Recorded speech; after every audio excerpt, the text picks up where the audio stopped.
David Hale was not the kind of man who missed flights. He was the kind of man flights waited for. At 44 years old, he had built a logistics company from a two-person startup in his garage into a $9 billion empire that moved goods across 6 continents. And if there was one thing his entire career had been built on, it was the ability to control timing, predict outcomes, and stay 3 steps ahead of every problem. So when the departure board at Geneva International Airport flipped to delayed Savory W1000 at 7:14 in the evening, something about it felt wrong in a way he couldn't explain. Not just because he hated delays, but because somewhere deep in his chest, a feeling had been building for hours that had nothing to do with the snowstorm outside, and everything to do with the single text message sitting unread on his phone that he had been avoiding since he landed from his last meeting. He had seen it come in. He had watched the notification appear, glanced at the first few words, and then slid the phone face down on the airport lounge table like a man who had just spotted a bill he wasn't ready to open. The lounge was warm, full of businessmen in expensive coats, the low hum of muted television news, the smell of coffee and leather, and yet David sat there feeling strangely exposed. His suit jacket folded over the chair beside him, his laptop open to a spreadsheet he had not actually read in 20 minutes. Outside, the snow was coming down in thick white sheets across the runway, grounding everything, and the gate agent had just announced in 3 languages that the next update would come in 2 hours. 2 hours. He exhaled slowly and finally picked up his phone. The text was from his wife, Rachel, sent at 6:52 p.m. Austin time, and it said, very simply, very quietly, "We're still here, but we need to talk tonight about everything." He read it twice, then a third time. Not because the words were complicated. They weren't. They were 7 words in a period, and somehow those 7 words pressed down on him heavier than any quarterly earnings report or board crisis he had faced in the last decade. He thought about calling her right away, but something stopped him. Maybe it was the noise of the lounge. Maybe it was the fact that he already knew, somewhere beneath his polished composure, that this was not a conversation meant for a crowded airport. So instead he sat with it. He stared at the snow, and slowly, in the way that only stillness can force a busy man to think, the images started coming. His 3 daughters, Sophie, Grace, and Lily. Identical in every way, 7 years old and absolutely certain that their father was the greatest person alive, probably still in the little outfits Rachel would have dressed them in for his homecoming. The ones with the bows that Grace always pulled out within 10 minutes of putting them on. They had probably made a sign. They made a sign every time he came back from a long trip. Something with glitter and crooked letters and more enthusiasm than actual spelling accuracy. And the thought of that sign made something tighten in his throat, in a way he wasn't expecting. He hadn't been home in 19 days. Before that trip, it had been 11 days in Tokyo. Before Tokyo, a 2-week stretch across Dubai and Frankfurt that had bled so seamlessly into the next travel cycle that he had genuinely lost track of how long he had been gone until his assistant mentioned it in passing during the briefing. 19 days, his daughters were 7. He did the quiet, uncomfortable math of a father who had been moving too fast to do it before. 19 days was nearly 3 weeks of bedtimes he hadn't been there for. 3 weeks of school pickups and dinner conversations, and the small, unremarkable moments that he was only now beginning to understand were not small or unremarkable at all. He ordered a coffee he didn't drink. He watched a plane finally push back from a distant gate through the frosted glass, its wing lights blinking red and white in the dark. His phone buzzed. An email from his co-CEO flagged urgent about a port disruption in Rotterdam, and for the first time in his professional life, David Hale looked at a flagged urgent email and felt absolutely nothing. He set the phone back down. The snow kept falling, and somewhere in Austin, his wife and his 3 little girls were still waiting. The cab pulled into the driveway at 2:17 in the morning, and David noticed immediately that the lights were still on. Every single one on the ground floor, warm and yellow behind the tall windows, which was not something that happened in a house where 3 7-year-olds lived unless someone had decided very deliberately to stay awake and wait. He sat in the back seat for just a moment longer than necessary, his carry-on bag between his feet, looking at the front door the way a man looks at something he loves and has somehow also been quietly failing at the same time. And then he paid the driver, stepped out into the cool Texas night, and walked up the front path where the small potted rosemary bushes Rachel trimmed every Sunday were still perfectly shaped on either side of the door, because even when everything else was heavy, she kept the small things tidy. He used his key. The house smelled like the lavender candle she always burned in the evenings, and underneath that, very faintly, the remnant of whatever she had cooked for the girls' dinner, something warm and familiar. And that smell hit him in the chest harder than he expected, because it was the smell of a home being held together entirely by one person, while the other person was somewhere over an ocean reading port disruption reports. He found her in the kitchen. She was sitting at the island in her gray cardigan, the one with the small frayed cuff she had been meaning to fix for 2 years. Her hands wrapped around a mug that had long gone cold, and in front of her on the marble counter sat a plain manila envelope, edges slightly worn like it had been picked up and set back down more than once. She looked up when he walked in, and the expression on her face was not anger. He had braced himself for anger on the flight home and had even rehearsed a few reasonable responses to it. But what he saw instead was something quieter and somehow harder to face, which was the expression of a woman who had simply run out of the energy it takes to keep pretending that everything is fine. He set his bag down near the door. He looked at her. She looked at him. Neither of them said anything for a long moment, and in that silence, the whole 11 years of their marriage seemed to breathe in the room between them. The early years when they couldn't stop talking, the busier years when the talking got shorter, and then the recent years that neither of them had fully named out loud yet, where the talking had mostly become logistics, schedules, who was picking up which child on which day. Then she nodded toward the living room doorway without a word, and he walked over and looked in.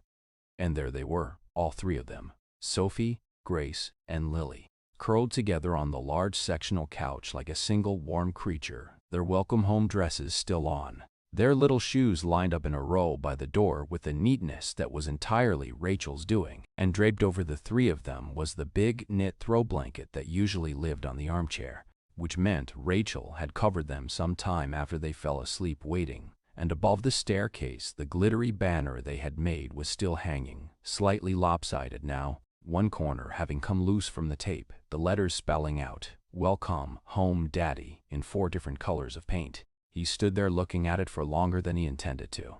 Then he walked back to the kitchen and sat down across from Rachel, and she slid the manila envelope across the counter toward him slowly, without drama, the way you hand someone something you've been carrying for a long time, and have finally decided you can no longer carry alone. He opened it. Inside was a handwritten log, pages of it, neat and dated in her careful handwriting. And as he began to read it, he felt the floor of his confidence shift underneath him in a way no business crisis had ever managed, because what the pages contained was not accusations or ultimatums, but simply a record, a quiet and meticulous record, of 14 months of moments he had missed.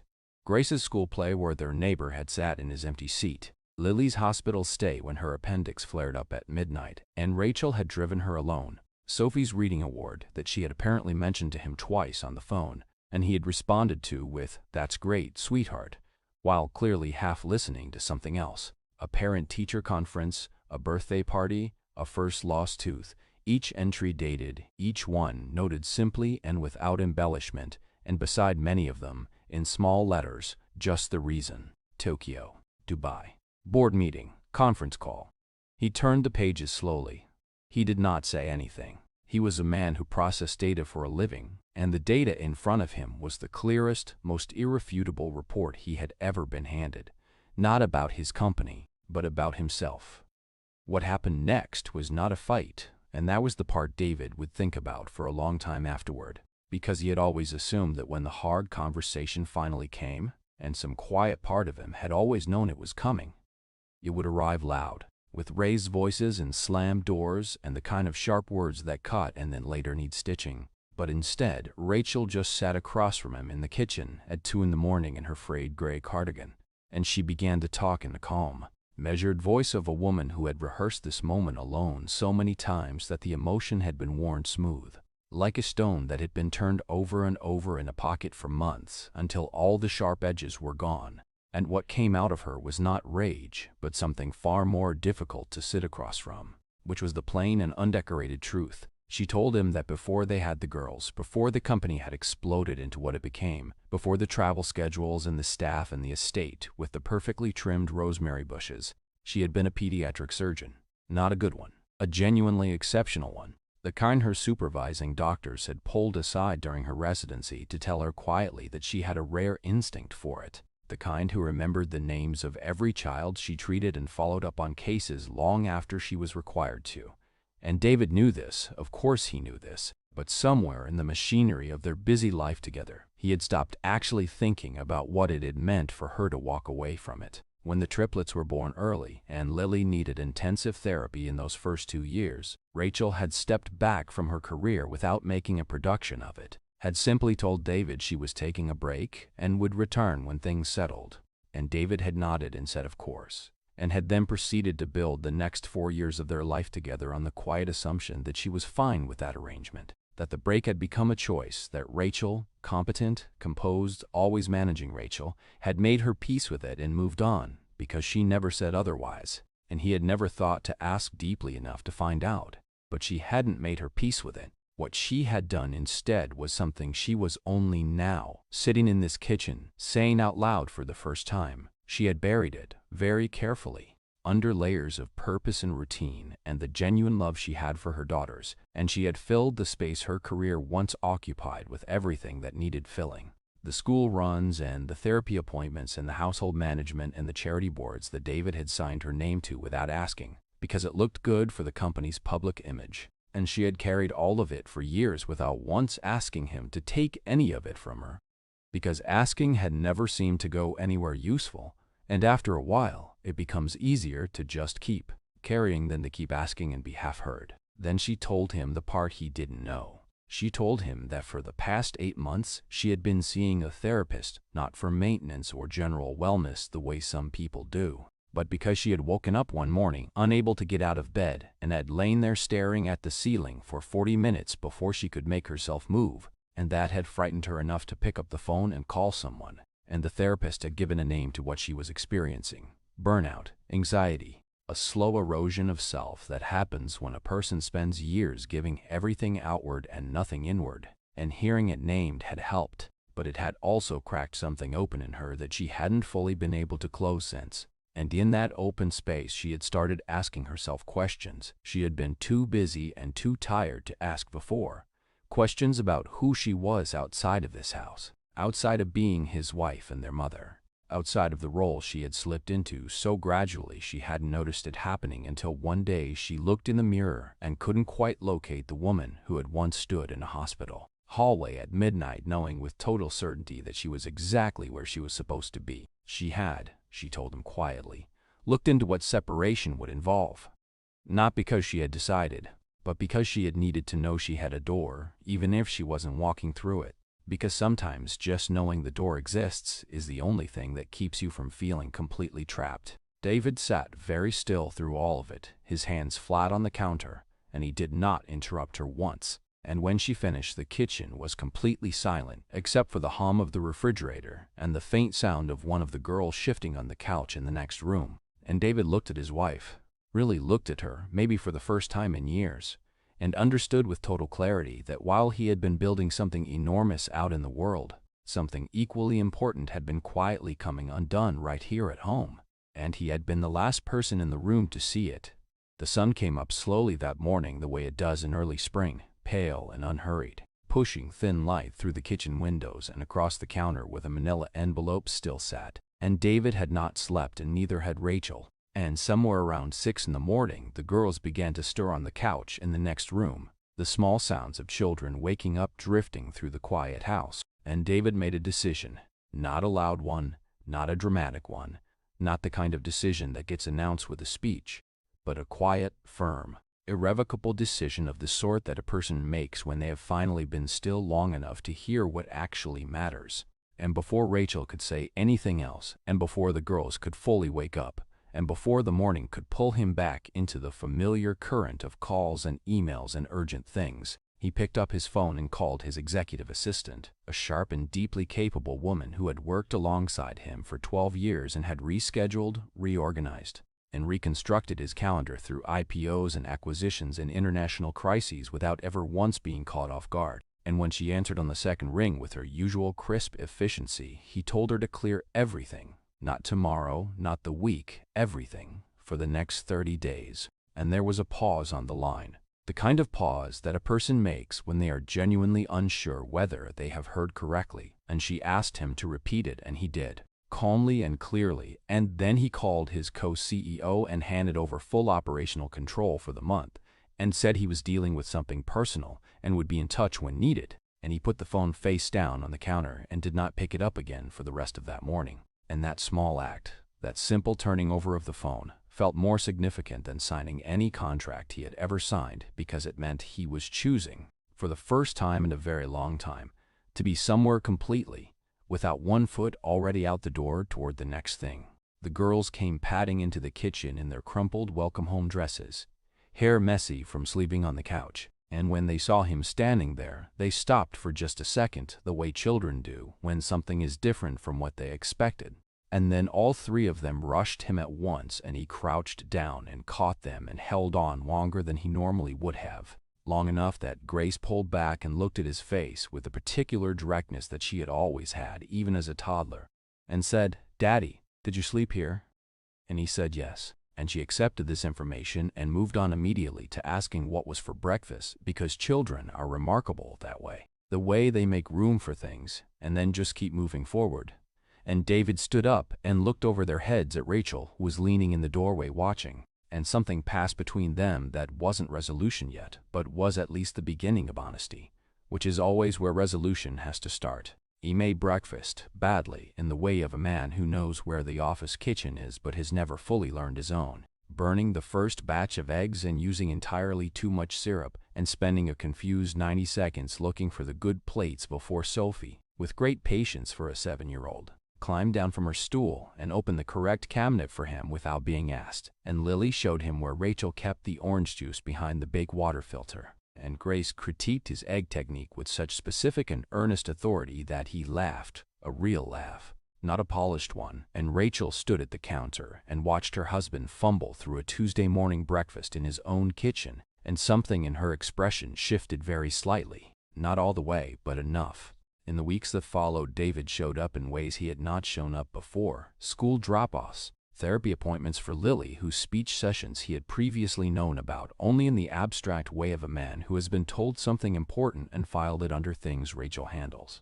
A father-daughter dance at the school where he arrived, with all three girls, and danced badly with all three of them in rotation and didn't care even slightly how he looked. And he also did something Rachel did not expect. Something he did quietly and without making a moment of it, which was to reach out to a physician friend and ask carefully what a realistic return path might look like for a pediatric surgeon who had stepped away from practice for several years.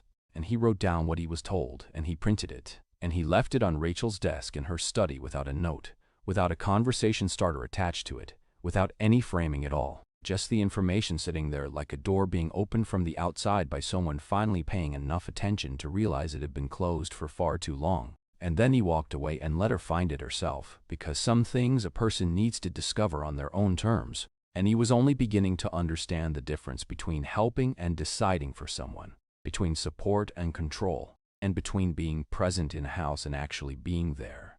The printed page sat on Rachel's desk for almost a full day before she touched it.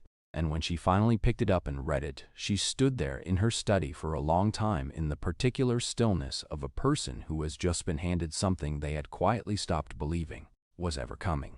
And that night she didn't say anything to David about it directly, but he heard her, late after the girls were in bed, talking on the phone in the low animated voice she used when she was genuinely excited about something, the voice he hadn't heard in years, and he recognized the name she mentioned, her old residency mentor, a woman she had trained under and clearly never stopped admiring.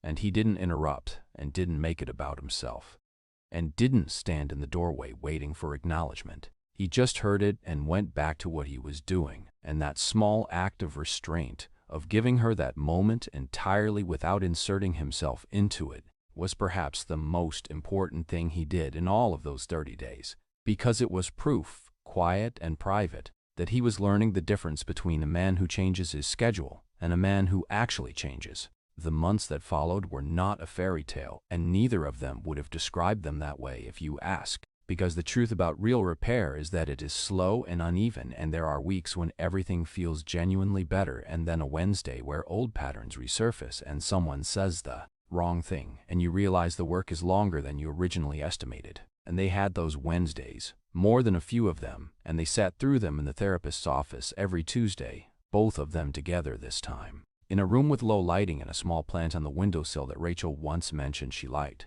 And they said the hard things in that room with a professional present to help them hear each other clearly rather than defensively, and it was uncomfortable in the way that necessary things usually are. But they kept going back, and that consistency, just showing up every Tuesday and doing the uncomfortable thing, turned out to matter more than any single breakthrough moment. David restructured his role at the company within the year, stepping back from day-to-day operations and moving into a chairman position that gave him oversight without consuming him entirely. And when he explained the decision to his board, some of them were surprised and a few were skeptical, and one of them asked him directly whether he was stepping back because something was wrong with the business. And David told him no, something had been wrong with his priorities and he had decided to fix it. And the directness of that answer was so unexpected in a room full of people trained to manage perceptions that it briefly silenced the table, and David found that he didn't mind the silence at all. Rachel went back to medicine 18 months after that kitchen conversation, a consulting role at a children's hospital that let her use everything she had spent years building without requiring her to disappear the way her old schedule once had. And her first week back, she came home and sat at the kitchen island. The same kitchen, and she looked different, in the way that people look when a part of them that had gone quiet has started speaking again, and she said she had forgotten how much she loved it, and David said he was sorry it took this long, and Rachel looked at him and said it wasn't only on him, that she had stayed quiet when she should have spoken, and that she was done doing that, and they both understood that this was the actual agreement they were making. Not a promise to be perfect, but a commitment to keep telling the truth even when it was inconvenient, even when the other person was tired or busy or across an ocean somewhere, because the silence had cost them both too much to go back to it. The girls grew up in a house where both their parents were present, and neither of them was disappearing into something else, and they grew up watching their father cook badly and get better at it slowly, and watching their mother leave for work in the mornings with a kind of energy that made them want to be that purposeful about something someday too. And they grew up not knowing most of what had happened in that kitchen when they were 7.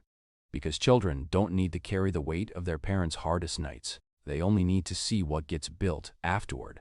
The glittery banner, the lopsided welcome home sign with the letters in 4 colors that had hung above the staircase the night everything changed, was taken down eventually, but not thrown away. Rachel had it framed without quite being able to explain why, and it ended up on the wall of David's home office, slightly faded now, one corner of the frame a little scratched from where Grace had bumped it once while running through the hallway. And he never moved it, because some things you keep not as trophies but as reminders. And the reminder it held was simple and total, that the most important thing he had ever built was not the company, was not the empire, was not anything that appeared in a financial report or on a list of the world's most powerful people, but was right here, in this house, in these ordinary and irreplaceable days, and he had almost missed all of it. Thanks for watching my video. Like, subscribe and share.